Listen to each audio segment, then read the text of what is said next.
Hello, hello, welcome.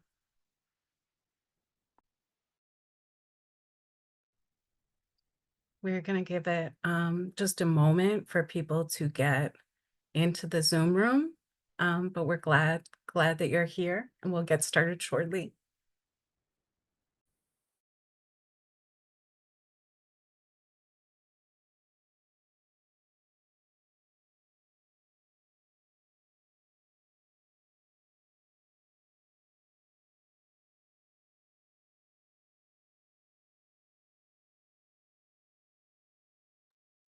Yeah, thank you so much to those who are saying hi in the chat. Keep it coming. Feel free to let us know where you're coming from. We're excited to share space with you today.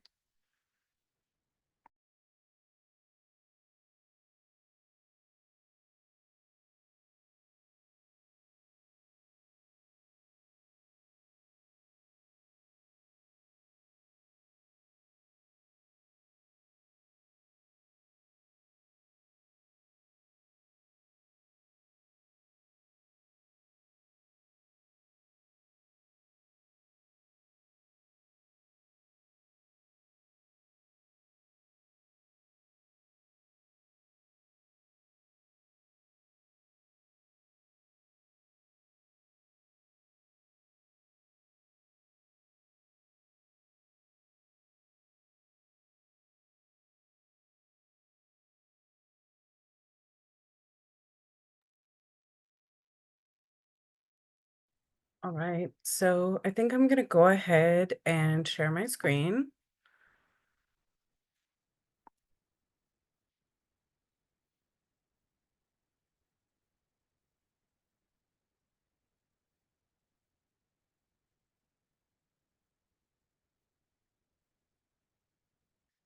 So once again, welcome to everyone who's joined thus far. We're excited to be here. I'm going to have my colleague Kaitlyn kick us off.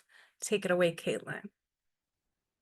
Hello, everyone. Thank you so much for being here with us today. We are very grateful and honored to be here with you today, and we will be presenting Coping with Grief and Honoring Loss, the role of CHWs in grief-informed care. Next slide, please. So I'd like to start off by introducing our team. My name is Kaitlyn Macias. I am the West Cook Community Health Worker of the HAP Foundation, and today I am joined by Maureen Burns, our Northside Community Health Worker and the Director of Community Health, and Kai Scott, our Westside Community Health Worker. So as community health workers, we are not clinicians. We're not therapists or grief counselors. However, grief is a human experience in how we approach it. We have all benefited from education that we have received about grief-informed care, and as community health workers in serious illness and as people, we're informed by our professional and personal experiences. So we aim to start important conversations about grief. Next slide, please. So, some tools for taking care of yourself. It's not always easy to discuss grief, so thank you again for being here with us today and being willing to listen. Sometimes even hearing about grief can be enough to stimulate our nervous systems, causing unpleasant sensations and emotions. So before we get into the topics of grief and loss, I want to offer some skills in case you feel activated by any of our content today. So make sure that you have access to a resource, something that brings you joy, such as petting your dog, drinking some warm tea, or even sending a text out to a friend. We also recommend box breathing, which is when you inhale through your nose, counting to 4, hold for 4 seconds, and you exhale deeply for another 4 seconds. And if at any point you need to take a break, get up and walk around, feel free to do so. Just make sure that you take care of yourself. Next slide, please. So I'd like to start by giving you some information about our organization, the HAP Foundation. The HAP Foundation is a nonprofit, independent, mission-driven organization. Our work is centered on education, advocacy, workforce development, and research around serious illness, providing guidance, direction, and support for pain management and a better end of life. If you'd like to read more about our organization, you can read more on thehatfoundation.org. We truly believe in the transformative power of education. All those with serious illnesses deserve to live their best life to the fullest on their terms. We are here to make sure that we all have access to resources, and we are committed to breaking down barriers in end-of-life care and grief support. Next slide, please. So, the role of community health workers within the HAP Foundation. Community health workers have a unique role to play for those with serious illness and grief. At HAP, we eliminate barriers to care. Our team aims to be bridge builders, connecting community members and providers. We offer easy to understand education for members of the community on grief, hospice, advanced directives, and other topics. We provide referrals and resources for patients and families to help meet immediate needs, and we provide social and emotional support. We work internally within our place of employment and externally in the community to address health disparities and injustice and build communities of care. And lastly, we'd like to share that we are currently preparing to facilitate our own grief support groups. Next slide, please. Thanks, Kaitlyn. Hi, everyone. Maureen here. I'm going to start by talking about some of our objectives. So kind of what we hope to cover in our time together with you. So we're going to be exploring different types of loss. We often hear of grief and loss in the context of death. And we will be talking about that, but we'll also be talking about other types of loss that also can bring about grief. We're going to do a little investigating around the stigma and the silence that exists around grief, how not everyone is comfortable talking about it, and many people avoid the subject. So we're going to reflect on that and kind of how we all come at the topic. We're also going to do some myth busting. So we're going to be interrogating some of these commonly held myths about grief that really persist, like people really believe some things that are just not true about grief. So we're going to counteract those myths with some facts. We're also going to be describing how grief impacts individual people, but also how it can impact communities and large groups and social networks. We're going to talk about some different categories of grief. We're also going to discuss grief as a social determinant of health, and also how grief can have interplay with other social determinants of health that we're more familiar with. We are also going to be sharing with you the 10 principles of grief-informed care, and kind of how that informs our approach to talking about grief. And then lastly, we're going to really dig into us, community health workers. What is our role in supporting grieving people and in talking about grief and honoring loss? So the next thing that I want to do is a land and labor acknowledgement. So we are all coming to you from Chicago, Illinois, and I know you are all logging in from different places, but no matter where you are, we all exist on stolen Indigenous land.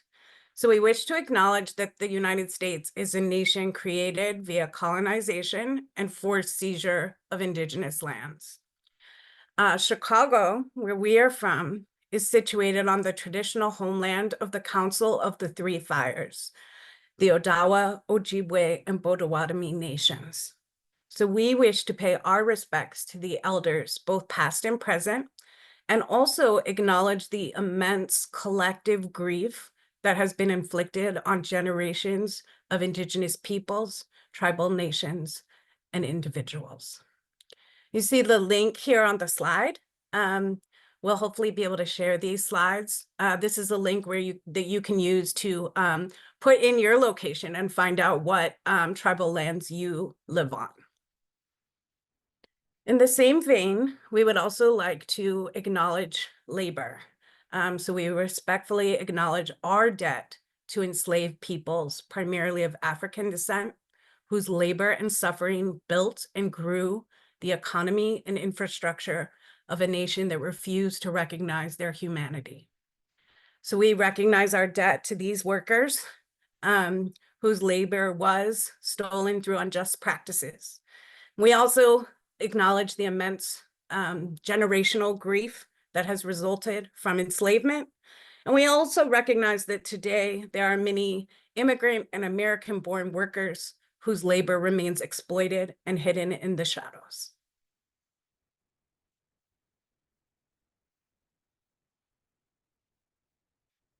Okay, this is my favorite slide, y'all. I just want to say I really enjoyed making it. We are community health workers that talk about grief a lot, and we think it's important to talk about grief, but we also really like to honor the people and the pets that we are grieving. So you see on this slide, some people and animals that have died that we love, and we do this work to honor them. I also invite you, if you feel comfortable, feel free to put your person or your pet's name in the chat, because it's really important to say these names and honor these lives.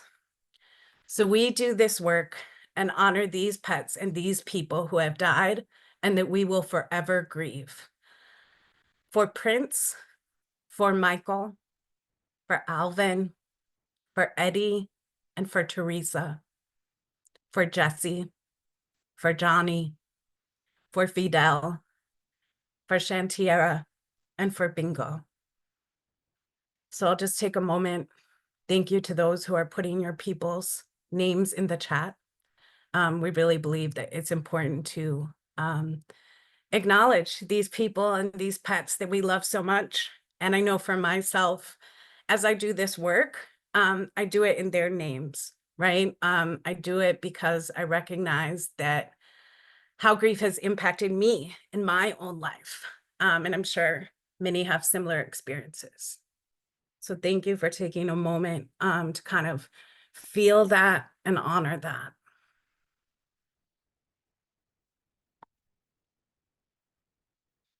And once again, thank you to those who are putting your people's and your pet's name in the chat. The next thing that I want to talk just briefly about is kind of some words, some terminology when we're talking about grief and loss. So grief, as I'm sure many of you know, is the reaction to a loss. And the aftermath can consist of a wide spectrum of feelings, emotions, thoughts, behaviors. We're going to talk about how diverse those experiences are across different folks, different people. But one thing that's typically part of grief is a deep sadness, a deep sorrow. So grief is this very natural reaction to a loss. When we talk about a loss, that loss could be a person. So that could be someone who has died. That could be a pet who has died.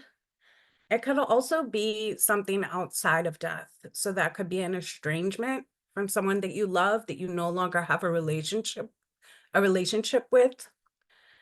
That could be a miscarriage, a stillbirth, an abortion. That could be the breakup of a romantic relationship. Losses come in many forms. I'll also share with you one experience that I have personally. I was born a hearing person, and then in 2009, I very suddenly lost my hearing. I basically just woke up one morning and couldn't hear anything. So now I'm deaf and I hear through a cochlear implant. But that was a loss that I grieved, was my hearing. And who I am today and who I was when I could hear naturally are two completely different people. There's a lot of grief that goes along with that. This is typical for many people when it comes to their health. We think about elders. We think about people who maybe have been doing things independently their whole lives, and then they have a health challenge. And all of a sudden, the things they used to do independently, they now need help with. So that might be something that they would grieve, sort of that loss of independence. You also see here on the screen, loss of financial security, losing your job, losing your home, loss of safety, losing your freedom through incarceration, loss of faith, loss of hope. There's just so many things besides just only death that can lead to grief. The other word that I want to talk about is mourning. So you might have heard the term someone is in mourning. Mourning typically describes the outward and more social expression of a loss. So kind of the grief that you put out into the world and that you show people. And then the last word that I want to talk about is bereavement. So when you hear bereavement, we're talking specifically about grief that results after the death of a loved one. So bereavement grief is specific to following a loss of life.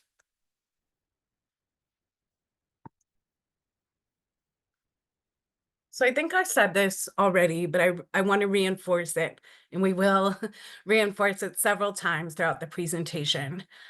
Grief is normal. Grief is not a mental illness. It is not a personal failing. It's not a sign of weakness. To be human is to grieve. If we experience love and attachment, we will inevitably experience grief.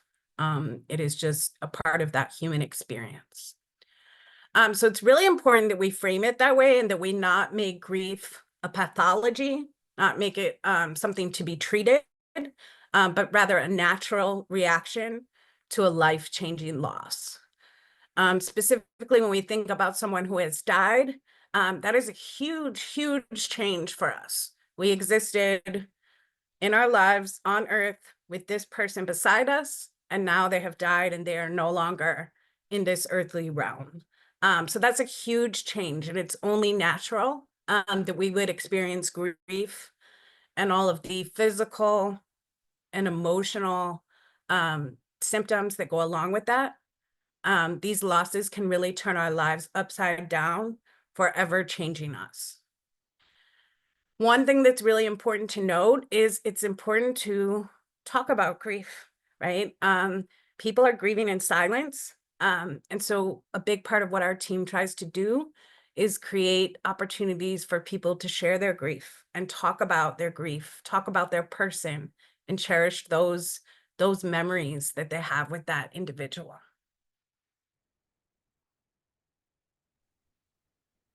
Hello, everybody. This is Kai here. I use he and they pronouns. And thank you, Maureen. So now I kind of want to talk about the stigma and silence when it comes to grief. And I mean, a big question is, why don't we talk more about something that affects us all? And I mean, the reality is that grief does touch everyone, and there are 13.5 million grievers every year. And that's just those who are grieving the death of a person, right? That bereavement that Maureen was talking about. But one answer to that question is maybe because grief is scary, right? It reminds us of our mortality and our vulnerability. And it also reminds us that life is short and unpredictable. And outside of religious and cultural ceremonies, our society doesn't really make space for us to honor our grief, for us to discuss it or even learn more about it. And some of us may have family and parents that talk to us about grief, and others may have had families that just avoided talking about it altogether. But the fact of the matter is that grief is unique and that we can never really map it out or write a how-to book on it. But we as CHWs, people, parents, friends, just individuals in society should engage in conversations about grief, and grief just really does matter. Next slide. Thanks, Kai. So the next thing that I want to invite people to do is to reflect on this question that Kai just posed. This is so universal. Everyone will be touched by grief. So why don't we talk about it more? Why aren't we prepared? Why don't we all already know the 10 principles of grief-informed care that we're going to talk about today? So just as the presentation goes on, and in the future, after the presentation as well, I invite you all, if you feel comfortable, to reflect on these questions. And as you're reflecting, if you'd like to share any of those reflections in the chat, please feel free to do so. We're going to have some time at the end, hopefully, for Q&A as well. Or if you prefer to just reflect quietly, internally to yourself, that's okay too. But the questions that I want to ask is, does it make you as an individual uncomfortable to talk about death? And if it does, that's okay. You're not alone. Makes a lot of us very uncomfortable. The second one is I want you to kind of think about your lived experiences, specifically as a child growing up. Did your parents, did your family, did your community talk to you about grief and loss? Because we know that this varies a lot across families, across cultures, religions, etc. And then going a step further, has anyone ever taught you how to talk about grief? Has anyone ever given you advice about how to discuss this heavy, heavy topic with people in the community, with clients, with patients, or with friends? And then the last one here is if someone close to you were grieving, would you feel comfortable talking to them? And so hopefully throughout this presentation, we're going to offer some advice and some skills to maybe raise that comfort level if you don't feel comfortable.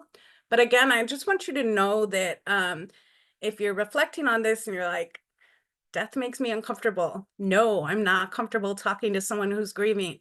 Like, that's okay. That's a very common, very valid response. But I think we all need to just kind of be aware of where we are in our comfort level. Because if we do find ourselves having these conversations, that comfort level might inform what we say or what we don't say.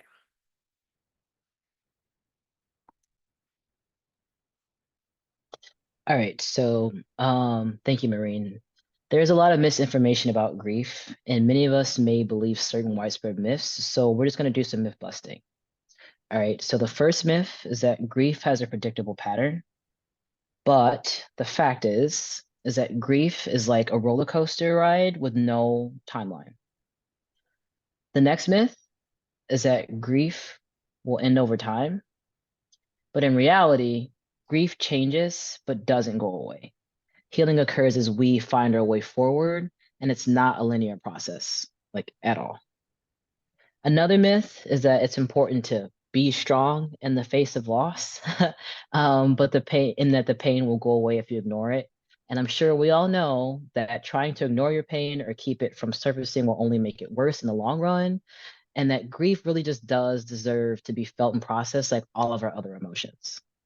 And the last myth we want to talk about is that grieving means bringing closure to a relationship, and the reality is that the relationship continues in memory and traditions. Next slide. Alrighty, so I'm going to talk about a few different types of grief, but I want y'all to keep in mind that although we may choose to categorize different types of grief, that two people can experience the same category of grief, but it manifests differently. So the first type of grief that I want to talk about is going to be anticipatory grief. So this type of grief happens often with people who have advanced or serious illnesses.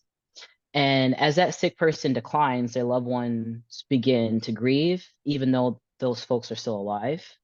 And this grief that occurs, it precedes a loss. It can be very confusing. And those loved ones, they may feel conflicted or guilty for experiencing that type of grief about someone who is still alive, right? And similar to grieving someone who has already passed, they may experience anger, loss of emotional control, helplessness. And they may also feel their grief over the loss of things other than the individual. And that can be the loss of hopes and dreams for the future that they plan with that loved person. And I want to share a personal example for me. I'm unfortunately experiencing an anticipatory grief right now, as my mom is very sick. She has stage 4 endometrial cancer, and I've been experiencing a lot of that grief, kind of preparing for her passing. So the next grief that I want to talk about is going to be disenfranchised grief. So someone's grief is disenfranchised when their culture, society, or support group makes them feel like their loss and or grief is invalid or insignificant. And this type of grief can be very isolating. It typically occurs when the death is stigmatized. So if there's like a suicide, an overdose, HIV, AIDS, or drunk driving. It can also occur if the relationship is seen as insignificant by others, whether it's like an ex-spouse, a coworker, a miscarriage, or a pet, if the relationship involves estrangement, or if the relationship is stigmatized by society. So it can be like a same-sex partner, unfortunately still in 2024, a gang member, a partner from an extramarital affair, amongst other things. And it's important to note that this type of grief can be very isolating because others can withhold the support that they will otherwise offer. So for me, I also experienced this type of grief with my mom. It's a very complex situation with her. We are estranged. She unfortunately is one of my childhood abusers. However, because of the way that society views mothers and sick people, I often have people around me, tell me to like push my feelings aside or forgive her because she's sick. And for me, it's very invalidating because of how complex my experience is. And unfortunately, I do feel very alone in my grief in that way. The last grief I want to talk about is collective grief. So, collective grief is a grief that's felt by a collective group, such as a community, society at large, a village, or a nation or country, as a result of an event such as a war, a genocide or genocides, natural disaster, a terrorist attack, death of a public figure, or really any other event leading to a mass casualty or national tragedy. Next slide. Thank you, Kai. So as Kai just described, talking about those just three categories, and I'm sure we could come up with multitudes of different potential categories of grief. But as Kai described, grief can be really complicated, right? We think about grief as sadness, and sadness is typically there, but there's also a lot of other stuff there. And it's going to look different for each of us. Some of y'all may have heard of the stages of grief. We try not to use a stages model when talking about grief because we know that grief is so unique and it's not about checking off boxes, right? No two people will grieve the same way or experience the same set of feelings.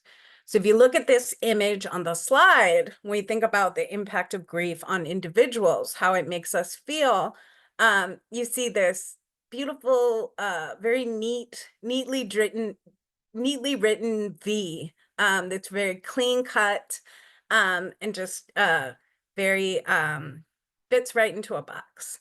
That's kind of what stages of grief model is like. And then we look next to it with the scribbles and we see kind of what reality is like. The reality is that grief is messy. Um, Grief, even when we're talking about one person grieving, it looks different on the daily. It can be very confusing, very unpredictable. So really understanding that we're going to have these diverse experiences, though, we also want to talk about some common emotions and feelings that we see coming up for people. Of course, each person's story is unique to them. Many people who are grieving report sadness and sorrow, feelings of shock, like it can't be real, feelings of regret, right? Of things they didn't say or things they did say that they wish they could take back. Sometimes for caregivers, there's a sense of relief. This was something we experienced after we lost my dad, was like we were very sad that he was gone, but he died after an advanced, long, slow illness. So there was also a sense of relief, like that my mother no longer had to devote her life to taking care of him, and also relief that he was no longer suffering. And that can kind of sometimes be difficult, right? Because people might feel that sense of relief and then also feel guilty about it. Some people report numbness, like just an inability to feel emotions. Hopelessness, fear, and anxiety is another big one. Restlessness, which often, shows up as an inability to concentrate on anything besides the loss. Of course, people report crying, dreaming of a deceased loved one, feeling guilty, losing interest in things that typically bring them joy, disbelief, um, emotional reactivity.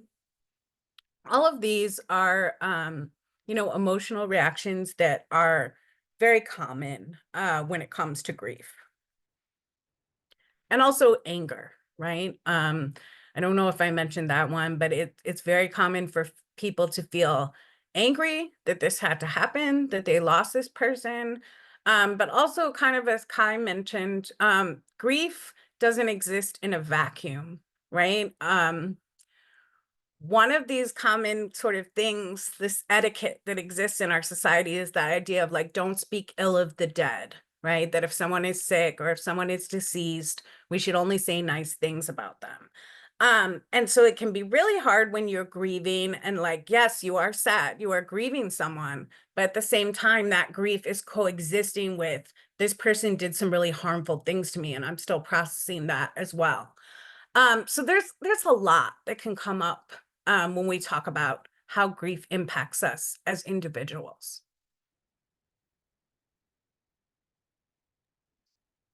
Thank you, Maureen. So next I'd like to talk about how grief affects our health. So grief is a public health issue.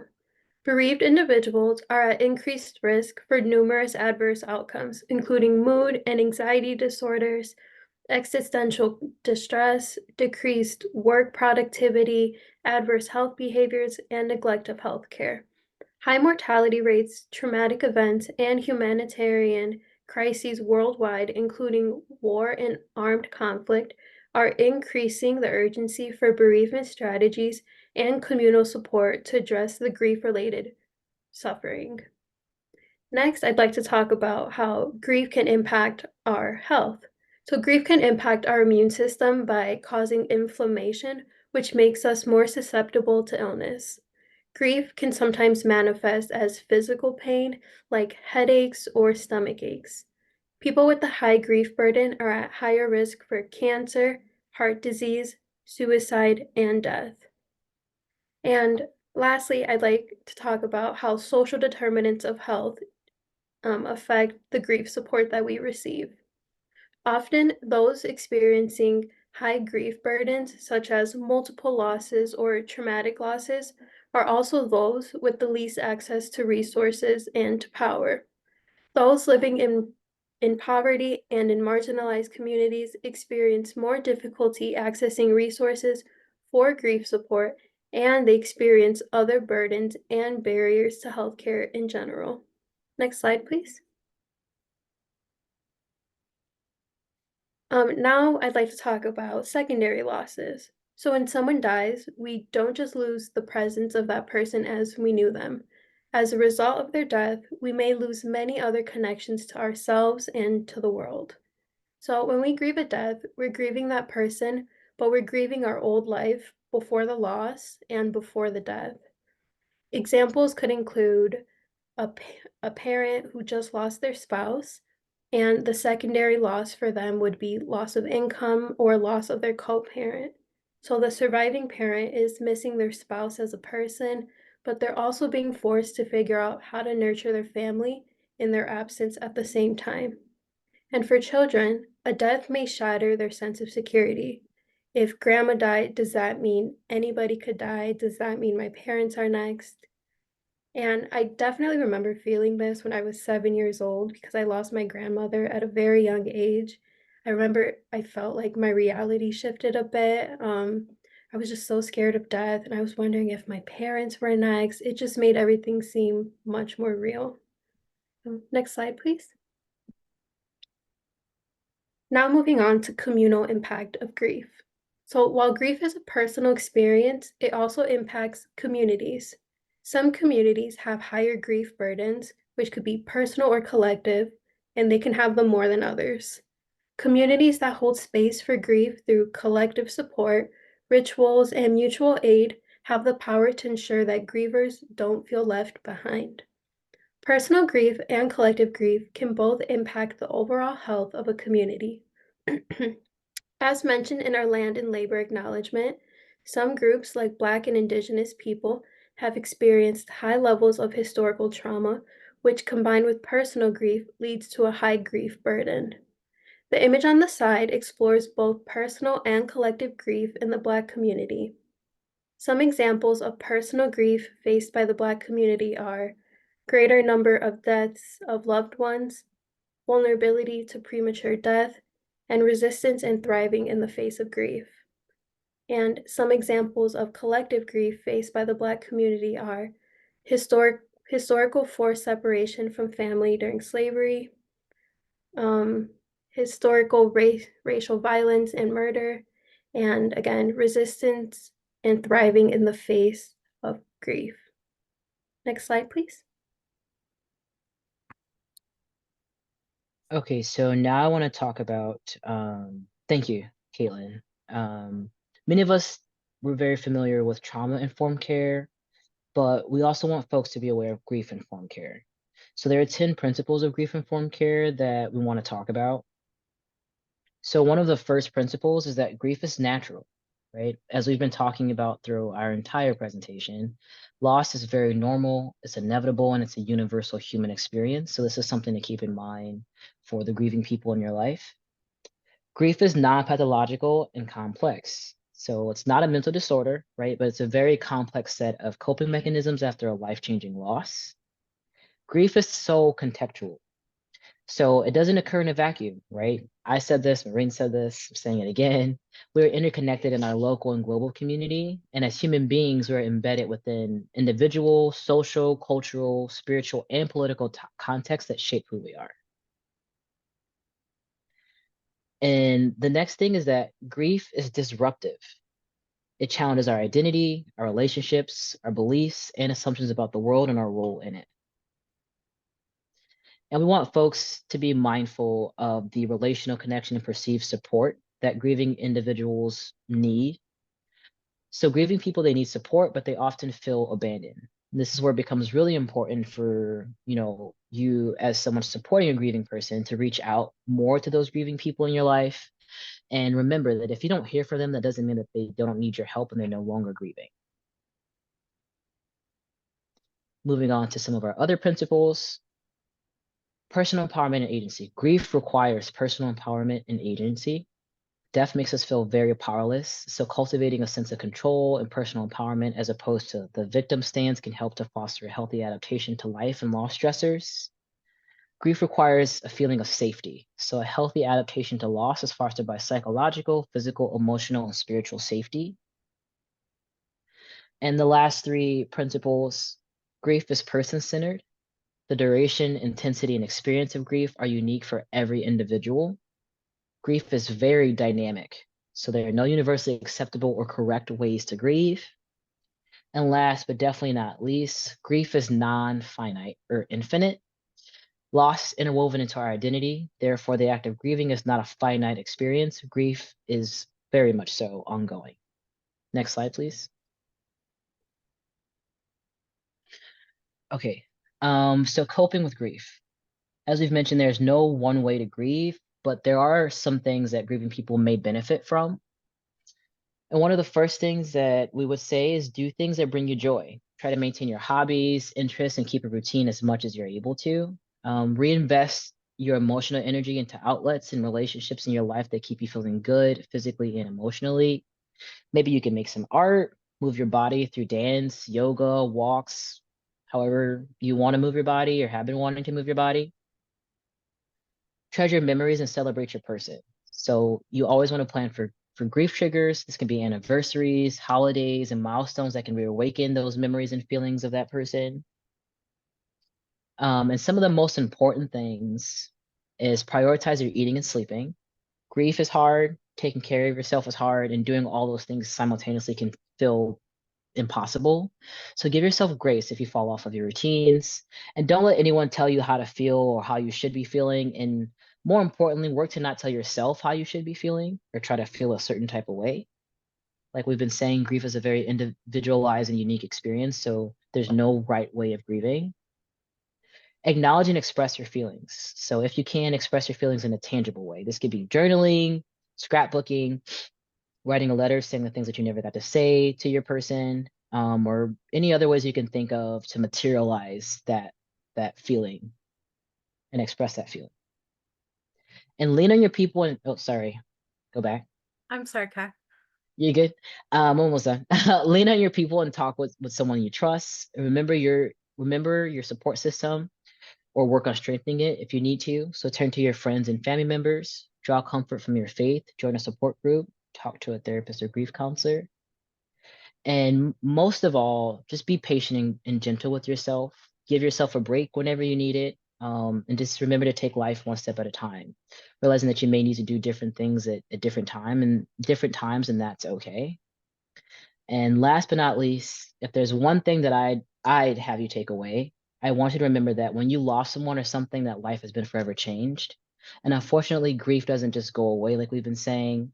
And so we have to figure out ways how to process our grief, move through it, let it move through us, and make it a part of our new life. Next slide. Thank you, Kai. So many of us know how hard it is to watch someone that we care about struggle with grief. It often leaves us feeling helpless. And I did see a few people in the chat saying this exact thing. And you might be wondering, how can we best support people that we love as they grieve? Well, we're going to talk about it. So, one, you have to understand that every grief experience is unique. Different people will inevitably need different things. Your goal is not to take away their pain or to fix it because no matter what, you can't. What you can do is hold space for their grief and show love and support. Death and grief may make many people uncomfortable, which leads to silence. And then grieving people often report feeling isolated and abandoned. So sometimes we might be scared to say the wrong thing, or it might feel easier to avoid the topic. But whether we talk about it or not, grief will still exist for the grievers, and silence does not take their pain away. This is why we have to learn how to hold space for that individual, and we have to understand that what they need might be a bit different than what we would need when we're grieving. Next slide, please. Thank you so much, Kaitlyn. So as Kaitlyn talked about, it can be difficult to approach this, right? As community health workers, I think that all of us on this call, we're helpers. We like to help people, whether that's our family, our friends, our clients, our patients. But with grief, it can kind of be just overwhelming. Like, what do I do? What do I say? So we do have sort of some tips, some do's and some don'ts. So the first one here, the don't, is don't search for a silver lining. Sometimes it's human nature to want to kind of like find a bright side and say, like, at least you had this many years with that person, or at least you're still alive. But this can feel really invalidating to the person who's grieving, right? Because they're not in a place where they want to see a silver lining. They're in a place where they're just drowning in pain. So we don't want to invalidate that pain. Instead, we want to acknowledge that pain and allow it to exist. So we really want to affirm to people that their pain is real and that it's valid. Like we said, when someone dies, that is a life-altering loss. So it makes sense that we will have pain. Even though that's really hard, that is to be expected, and that we care about them and we're here to support them through their grief journey. Kind of on the same vein, we don't want to focus on trying to cheer someone up. It can be hard because we may really want, again, as helpers, as people in a helping profession, we may really want to fix. We may really want to alleviate pain. But again, we just have to remind ourselves that the pain of grief is there for a reason, right? It's there because we lost someone who was a big part of our life. It's not our job to take away that pain or to make that person happy. What they really need from us many times is for us to listen actively and to validate their feelings. To really just, be that person that they can talk to should they want to express what they're feeling. Another don't is don't make it about you, and also be very careful with your words.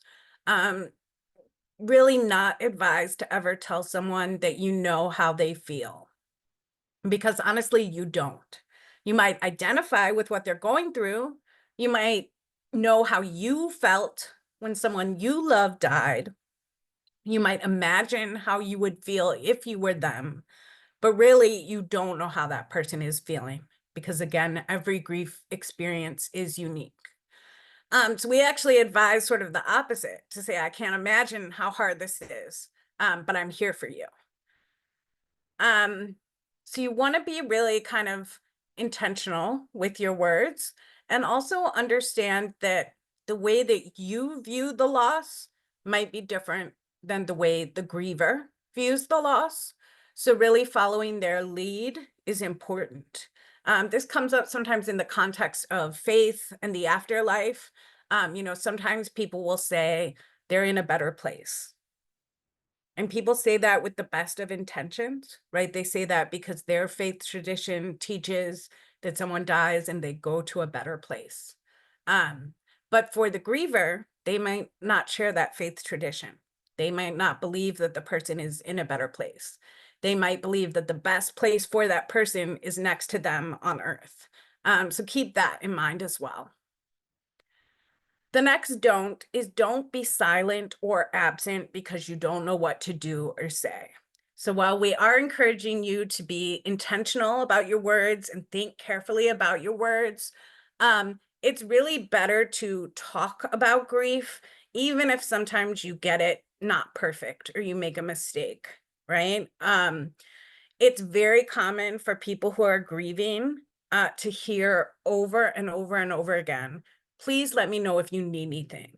Call me if you need anything. While this is a very, again, well-intentioned offer, what you're really doing is you're asking someone whose world has been turned upside down, someone who's grieving, you're asking them to figure out what they need and then articulate it to you so that you can give it to them. This is just not realistic for grieving people. So rather, we advise a couple things. We advise you to be honest, right? It's real and valid to say, I don't know what to say. I can't believe this, but I care about you and I'm here. Also, if there's something tangible that you can do, just do it. So that could be, cooking a meal for them and dropping it off. That could be giving them a gift card, a DoorDash. That could be sending a card. These sort of tangible things that you can do that will help that person in their grief. And then the last don't is don't focus support only in the immediate aftermath of a loss. So this is another thing that we observe a lot. When someone dies, there's typically an outpouring of support from the community right after the death, right? You hear about so-and-so passed away, and people are calling with condolences. People are dropping off meals. People are attending the funeral. And that's all great and wonderful and important to process grief and support people who are grieving and honor that person's life. But what's really too bad is that oftentimes all that support comes at once, right after the death. And right after the death, many times the person who is grieving, they're in a daze. When I lost my boyfriend, my daughter's father, I can't remember like what happened for like 2 weeks. Like I'm sure I talked to people, I'm sure they gave me condolences, but I couldn't tell you what they said because I was in a daze. I was in survival mode. I wasn't even processing my grief yet. So what's really too bad is that support often comes right away from everyone, and then it stops. And sometimes it stops right when the person who's grieving is really starting to process and really needs support. So we encourage you to make your support sustained, right? Within the boundaries of your relationship with that person, to check in regularly, and to offer support that has no end date. So to say to someone, to call someone, not just a week after a death, but a month, 2 months, 3 months, say, I'm just checking in on you. Let me know if you ever want to talk about your mom. I know you miss her. This is really, really meaningful for grievers because oftentimes the more time that goes by, the less people talk about the loss. Thank you, Maureen. So, like you said, sometimes words are not the right way to hold space for our loved one. We can hold space in other ways. We can cook or buy them meals. We can drop off groceries. We can send a care package to let them know that we're thinking about them. We can pray for the griever or the deceased. We can offer financial support if that's a possibility for us. And if appropriate, we can invite them out to lunch just to let them know that we're thinking about them and that we want to spend some time with them. No matter what you do, make sure that your support is sustained. Like we mentioned earlier, grievers often get a swell of community support right after the death, then it tapers off. So if you can provide ongoing support, try to do it. And you might want to consider working with others, like creating a meal train or anything else as a group to make sure that support is maximized. Next slide, please. So, when someone dies, they remain a part of our lives, just in a different way. Finding opportunities to honor your person or remember the times together can often bring joy. So, every grief journey is different, but many people find rituals to be an important way to honor and remember their person. We often think about immediate rituals such as a memorial service, a burial, or a wake, but there are so many other ways to honor our loved one and to create rituals. We can get tattoos in their honor, create scrapbooks about that person and memories that we have with them. We can volunteer for a cause or an organization that they cared about, or just having moments of silence to honor their memory. The deceased person is missed, so finding ways to honor their memory is important, and that impact is very important. Next slide, please. Thanks, Kaitlyn. So looking a little deeper for us as CHWs and what our role can be in supporting grieving people and talking about grief. The three of us, we do this work a lot. We work for a not-for-profit that's focused on serious illness and grief. So we're, used to having these conversations. It doesn't mean that it's always easy, right? It's actually really, really hard, but we have a certain comfort level, right, with talking about this stuff. But part of the reason why we're doing this presentation today is we really believe that community health workers represent sort of like an untapped potential in terms of starting these conversations, not just CHWs who work for a grief-based organization, but CHWs everywhere. As you all know, you are trusted members of your community. You often share lived experiences or cultural norms with the people that you are serving. And this puts you in a position where you might be able to talk to people about their grief in ways that maybe others would not.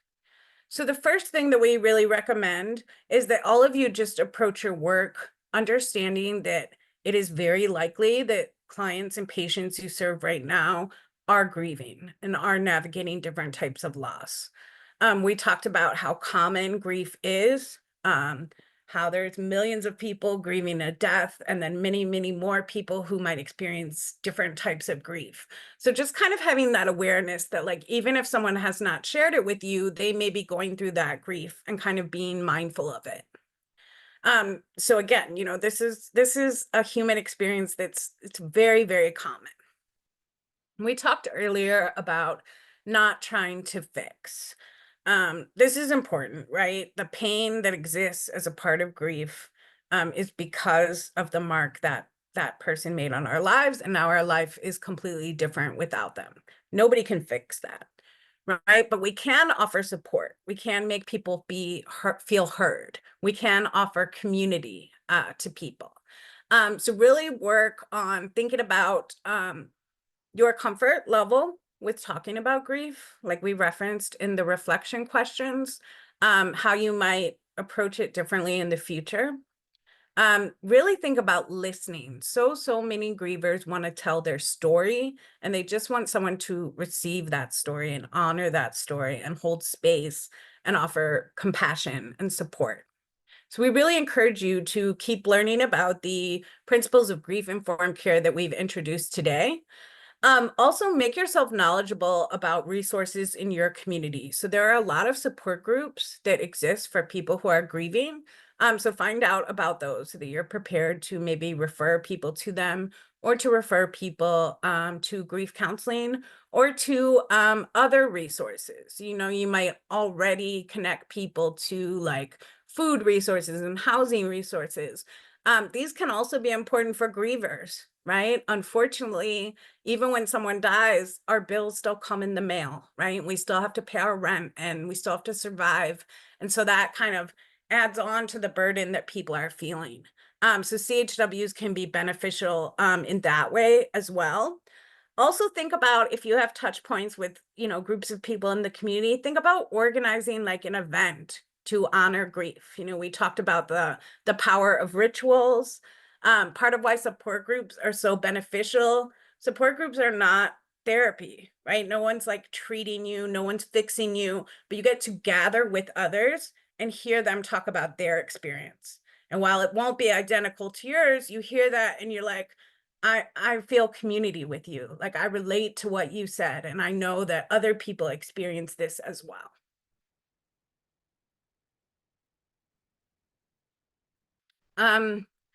So I think most folks on this call are probably familiar with the concept of active listening, and I know you're all familiar with the concept of empathy.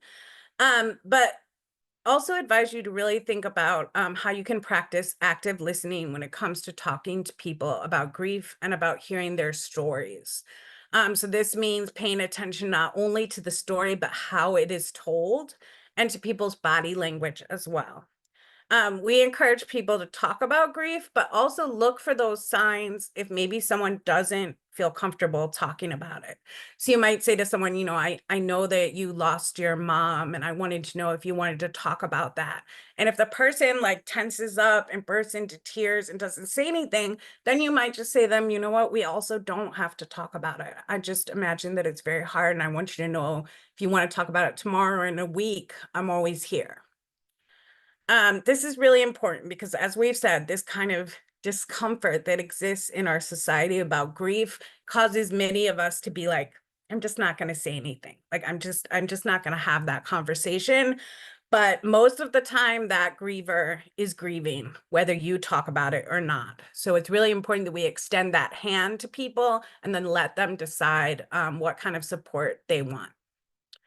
Also really pairing active listening with empathy, because it's crucial for establishing relationships that are centered in compassion. So again, believe what people tell you about their grief experience, even if it's different than your own grief experience. And never judge. You never want to dismiss someone's loss. You never want to look at it through your own perspective. You want to try and imagine and try and feel what it's like for that person, and you want to walk beside them in their grief. So to kind of sum up, I feel like we've mentioned this before, but we encourage you to be really intentional with your words and approach, let the griever lead you. Also just want to acknowledge that, like, if you're going to be talking about grief, I almost guarantee you will make mistakes. You will say the wrong thing. I know I definitely do. Sometimes I give presentations about grief and then I catch myself actually doing one of the don'ts. And I'm like, oh, why did I say that? Why did that come out? It's just comes with the territory. It's really hard to talk about this stuff. So you will make mistakes, but when you do, recognize those mistakes and then do your best to apologize, correct, and do better. So, if you say something, then you might say, oh, that was not the right thing to say. You might go back and call that person and say, I just wanted to talk some more about what I said. What I meant to say was this, and I'm sorry I didn't express it correctly. So this is a process that we're all on, continually working to do better.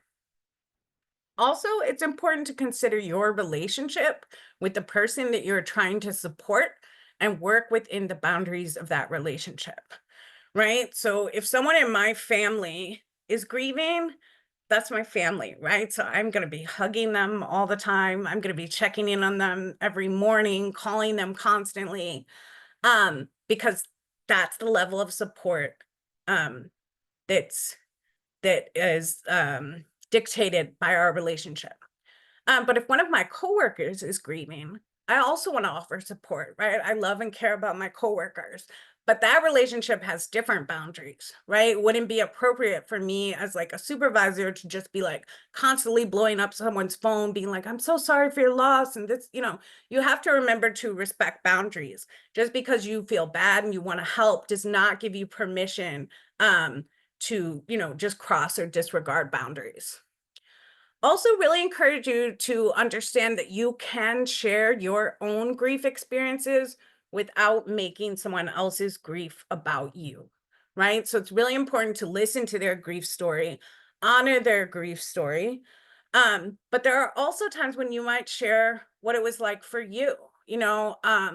It's important to listen to them and honor their grief.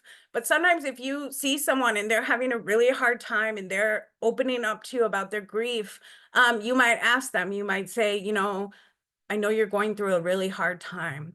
Would it be okay if I shared something that helped me when I was grieving? Because then you are making it clear that you're not saying it's going to help them, right? But you are just offering this as, something that worked for you. So that's one way that you can kind of utilize your own experience and find commonality with people. But again, you also want to be really careful to not make it about you. And we try and do that in these, in our work as well.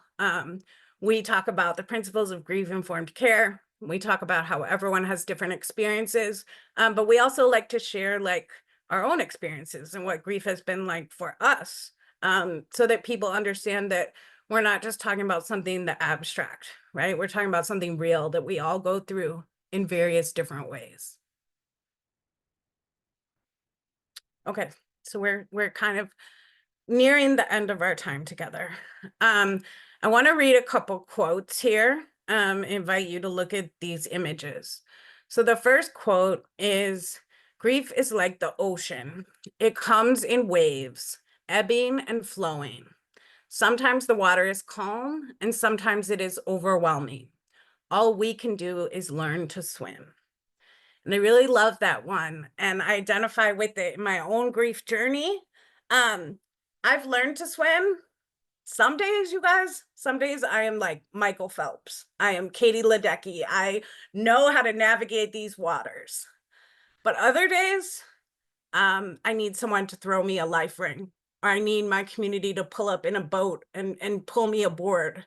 So I really like that analogy, because sometimes we do feel like we're drowning in our grief. Another quote about how we change with our grief is this: "I know now that we never get over great losses. We absorb them. They carve us into different, often kinder creatures. We tell the stories to get them back, to capture the traces of footprints through the snow." And again, I like this one because, we've been saying it throughout. Grief doesn't end. We don't get over our grief, but we process it. And I'm in a place right now where I talk about grief a lot and I have a lot of personal grief myself. And I feel like I'm just constantly peeling back like layers and learning new things about my grief and also about other people's grief. I also want to share just a story quickly from the community about why this is important. So myself and one of my colleagues who's not here today, we went to a senior building in Chicago on the West Side to do a coping with grief and loss presentation. So we were just talking to some seniors, kind of like we're talking to you today about grief and why it matters.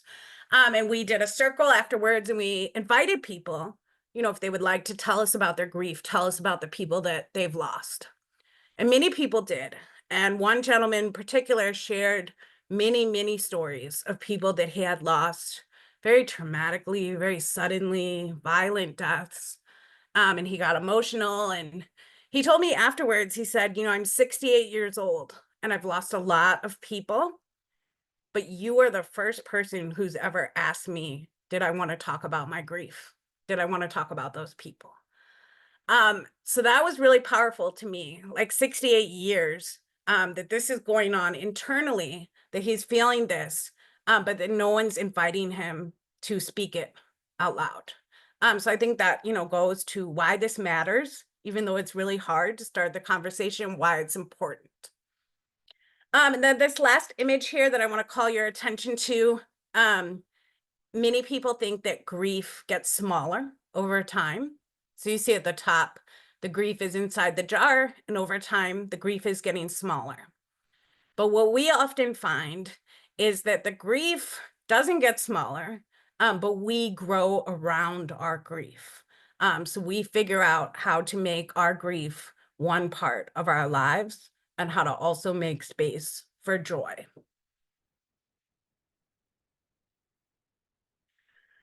These are some resources. As I said, I'm going to try and make sure that we can get these slides out to all of you.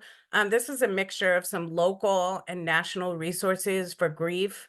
The first one, the Doogie Center, has a lot of really great content about grief-informed care that I invite you to check out. Also want to make clear that our team at the HAP Foundation, we're located in Chicago. But we do virtual presentations all the time. So if you ever want education for your staff, your faith community, your community in general, please reach out to us. So that sort of concludes the formal part of our presentation. But of course, this journey that we've started today will continue. We want to thank you all for being brave enough to engage in these discussions and for giving us your attention to listening to us talk about a really heavy topic. Our email is here if you have questions after the presentation. I'm going to read these quotes, and while I do, invite you to put questions in the chat or to raise your hand if you would like to come off mute and ask a question. So I'm just going to read these while people are doing that or maybe putting their questions in the chat. We don't get over grief. We must find our way through life with grief. As we process and integrate grief into our lives, we find space for joy and grief, for love and sorrow. Don't try to erase my grief. Walk with me in my grief. Honor my grief, and I will honor yours. Thank you.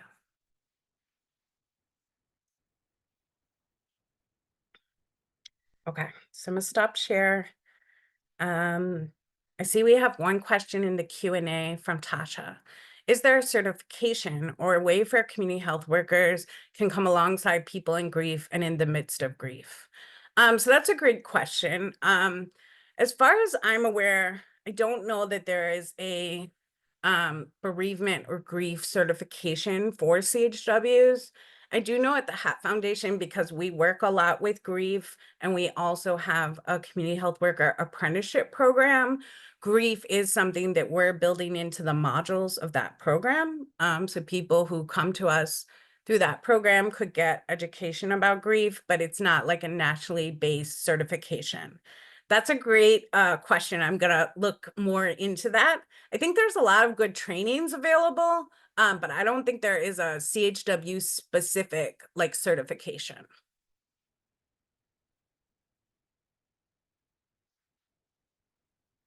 And I'm just gonna ask the moderator real quickly. Are people able to unmute if they have a question, if they raise their hand? Yes, if they raise their hand, I can unmute them. Yep. Okay. So if anyone would like to speak their question out loud, please just raise your hand so we can unmute you.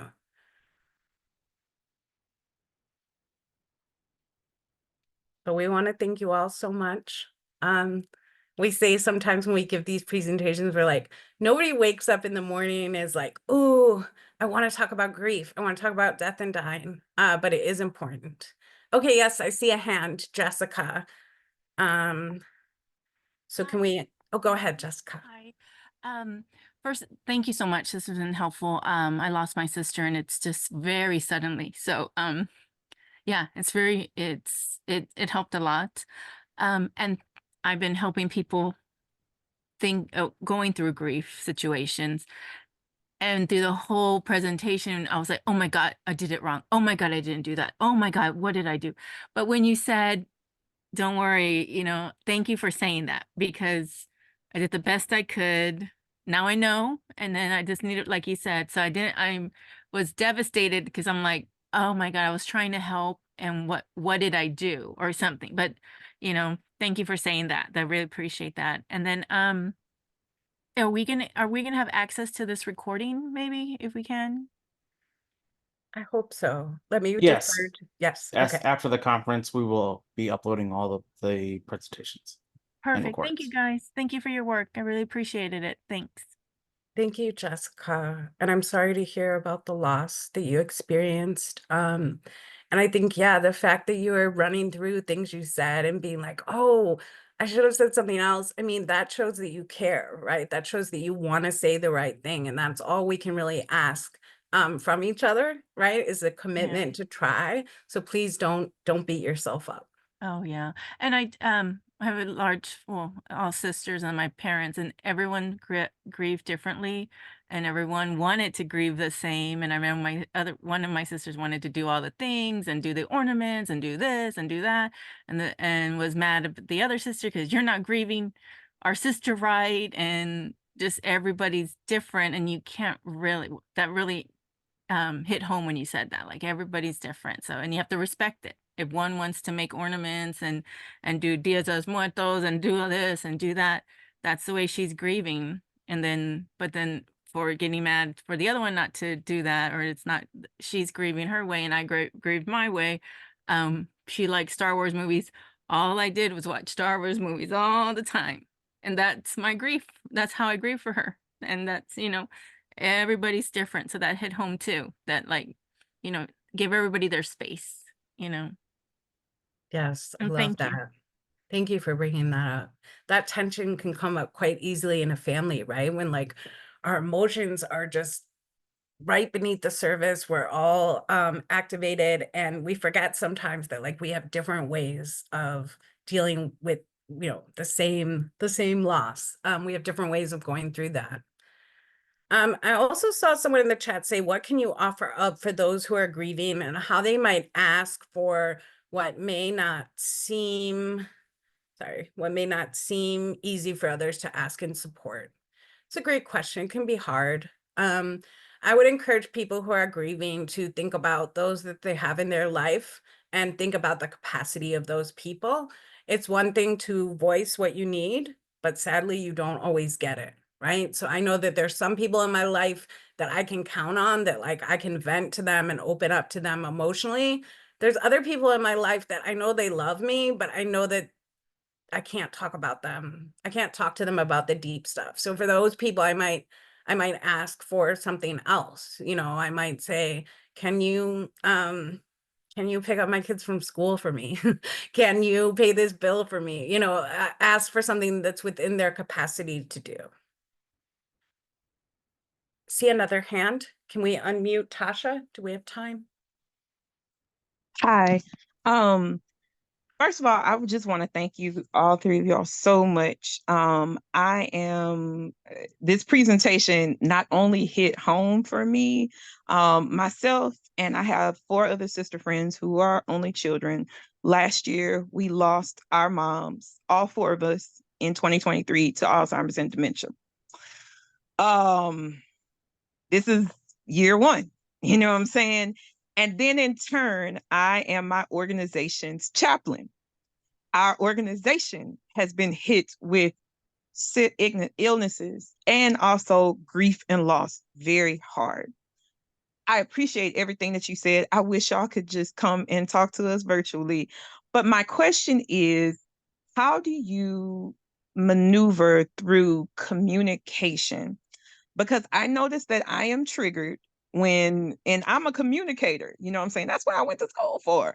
But not even just saying the wrong things, but then silence even bothers me because you kind of expect people to show up in the way that's there.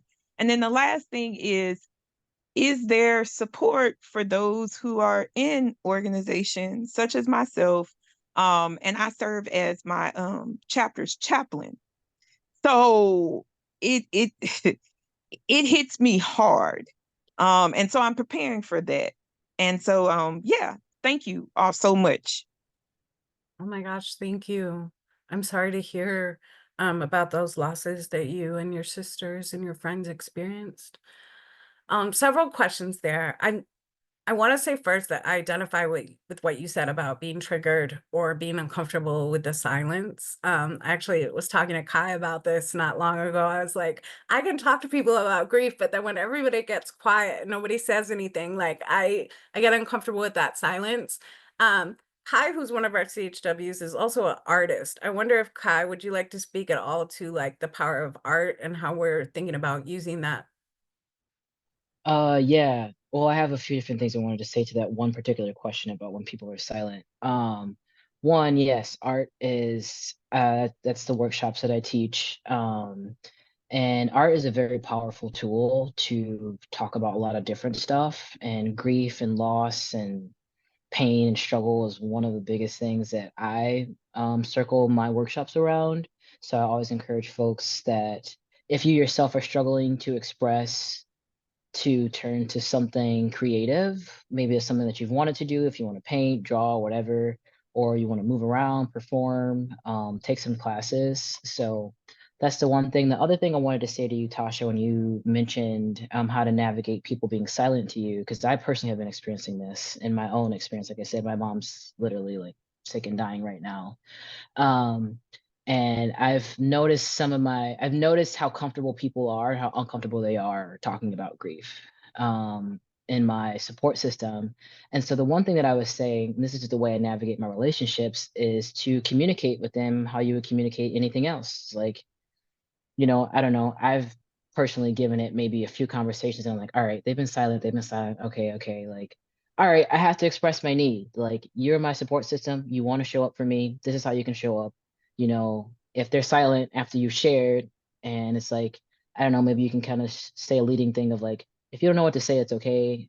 Like, it will help to hear something from you. Maybe you can just tell me you don't know what to say. Or, hey, like when I share with you, it would be helpful if you actively listen, or it'd be helpful if you insert answer. So that's how I personally navigate people being silent with me when I'm trying to get some support. Because unfortunately, like we were saying, a lot of people don't talk about this stuff. And sometimes people just need to know that it's okay to not know the answer, but you can still say, I don't know the answer, but I'm listening to you. I just don't know what to say. I love you. I care about you. This is all I got. So I don't know if that's helpful, Tasha, but that was what I wanted to say to that. And I don't know if you wanted to jump back in, Maureen, for whatever the other questions that she had asked. Thanks, Kai. Sorry, I was busy typing in the chat. I want to thank everyone in the chat so much for the love they're showing, their interest, their participation. Tasha, you mentioned those of us who are working in spaces where we're, exposed to a lot of grief. I'll just say briefly that this is something that we've been kind of thinking about at the HAP Foundation. Like, we all have our experiences with grief and caregiving, and how hard it can be to be carrying those experiences and then also be tasked with doing this work in communities. Um, so I think that it's really important that in the workplace, we give ourselves grace as well. Like, whenever you can do things in a group, like if we were giving this presentation and I became emotionally reactive, like if I was triggered and I was like, I need a minute, Kai and Kaitlyn are there to pick up for me, right? So giving each other that grace in that space, to understand that it can be really hard. This is meaningful work, but it's also really, really heavy work. So that's a great question. If I can come up with some more resources, I'll try and share them maybe after the fact.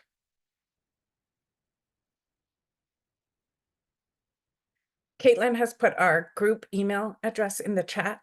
And that's also on the slides that if you watch the recording or if we can share the slides. And I see the message that we need to wrap up. So I'm gonna be quiet. Thank you.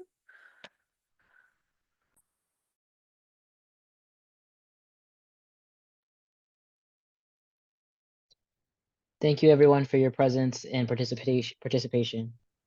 Thank you, everyone.